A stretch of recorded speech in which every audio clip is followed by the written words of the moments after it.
பாட்டியோட பர்த்டேவை கொண்டாடுறதுக்காக எல்லாருமே ரொம்ப சந்தோஷமாக இருக்காங்க. எல்லாருமே சேர்ந்து பலூன் எல்லாமே கட்டிகிட்டே இருக்காங்க. அதுக்குள்ளே மீனாவோட அம்மா தங்கச்சி 2 பேருமே வராங்க. வாங்க வாங்க அப்படின்னு சொல்லிட்டு பாட்டி கூப்பிடுறாங்க. எப்படி இருக்கீங்கம்மா, நல்லா இருக்கீங்களா அப்படின்னு சொல்லிட்டு கேட்குறாங்க. நல்லா இருக்கேன் அப்படின்னு சொல்லிட்டு பேசிகிட்டு இருக்காங்க.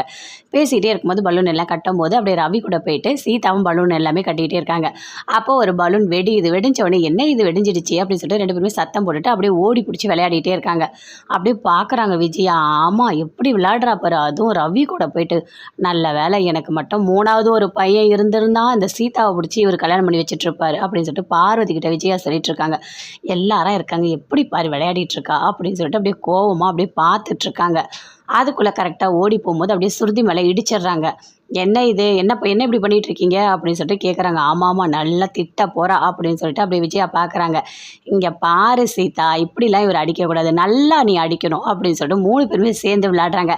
என்ன இது சின்ன குழந்தை மாதிரி 3 பேர் சேர்ந்து விளையாடிக்கிட்டு இருக்கீங்க அப்படின்னு சொல்லிட்டு விஜயா கேட்குறாங்க. அதெல்லாம் ஒன்றும் இல்லை ஆண்டி அப்படின்னு சொல்லிட்டு இருக்காங்க.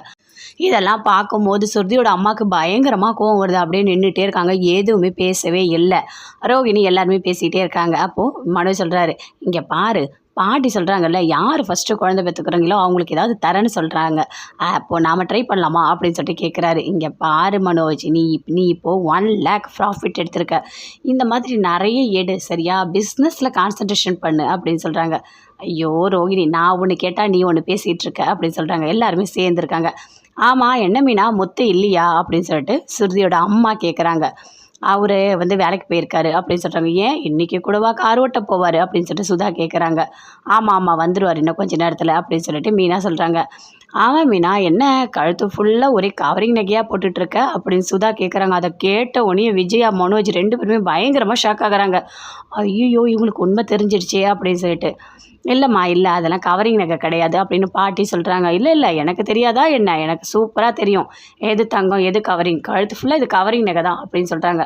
இங்கே பாருமா, விட்டா அப்படியே உரசி பார்க்க சொல்லுவ போல இருக்குது அப்படின்னு சொல்லிட்டு பாட்டி பயங்கரமாக திட்ட ஆரம்பிச்சிட்டாங்க. இல்லைம்மா இல்லை, நான் ஒரு சாதாரணமாக தான் கேட்டேன், இதை நீங்கள் பெருசாக எடுத்துக்காதீங்க அப்படின்னு சொல்லிட்டு சுதா கேட்குறாங்க. என்னதான் இருந்தாலும் நீங்கள் இப்படிலாம் பேசக்கூடாது அப்படின்னு சொல்லிட்டு பயங்கர கோவமாக பாட்டி சொல்கிறாங்க. எதுவுமே பேசவே இல்லை சுதா. சரி நான் போயிட்டு வரேன் அப்படின்னு சொல்லிட்டு அங்கேருந்து போகிறாங்க. சீதாக்கு கல்யாணம் பண்ணணும் அப்படின்னு சொல்லிட்டு பாட்டி சொல்கிறாங்க. சீக்கிரமாக பண்ணணும் அப்படின்னு சொல்லிட்டு. இல்லை நான் நல்லா படிக்கணும், படிச்சுட்டு ஒரு வேலைக்கு போகணும், அதுக்கப்புறம் தான் கல்யாணம் அப்படின்னு சீதா சொல்கிறாங்க. சரிம்மா உனக்கு என்ன தோணுதோ நீ செய் அப்படின்னு சொல்லிட்டு இருக்காங்க. அதுக்குள்ளே விஜயா சொல்கிறாங்க.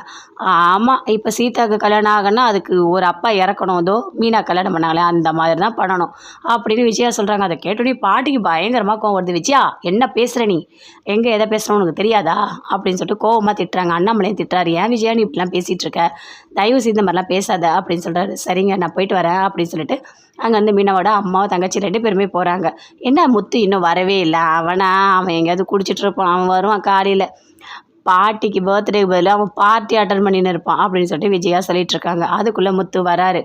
என்ன சூப்பராக கரெக்டான டைமுக்கு வந்துட்டானா அப்படின்னு சொல்லிட்டு அவங்க ஃப்ரெண்டை கூட்டிகிட்டு வராரு. பாட்டியோட ஃப்ரெண்டை பார்த்தோடைய பாட்டி பயங்கரமாக ஷாக் ஆகுறாங்க. எப்படி இருக்க அப்படின்னு சொல்லிட்டு.